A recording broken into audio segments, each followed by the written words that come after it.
এই প্লেটে এখন গরম গরম মোমো তুলে ফেলছি। দেখি এই যে দেখেন গরম গরম মোমো কত সফট হয়েছে মোমোগুলো দেখতে। এই যে দেখেন একটা একটা করে তুলছি, এই যে এই একটা একটা করে তুলছি আর কি, দেখা যাক। এই যে দেখেন কতটা সুন্দর হয়েছে মোমোগুলো, কতটা সফট।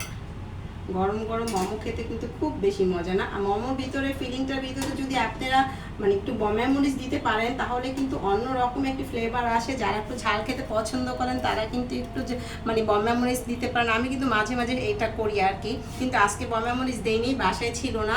বম্বে মরিচ কিন্তু এখন খুব একটা পাওয়া যায় না। আমার যখন পাওয়া যায় তখন কিন্তু আমি মাঝে মাঝে এই কাজটি করি, মানে চিকেনের ভিতরে আমি একটু বম্বে মরিচের ফ্লেভারটা দিই, একটু কুচি কুচি করে কেটে দিই, একটু ঝাল ঝাল ফ্লেভার আসে, তখন কিন্তু খুব বেশি মজা লাগে। যে দেখেন মোমোগুলো রেডি হয়েছে, আর দেখেন ধোয়া উঠছে গরম গরম, এখন পরিবেশনের জন্য রেডি। আপনাদের তো খাওয়াতে পারছি না, দেখাতে পারছি, আর কি আর করার, এই তো।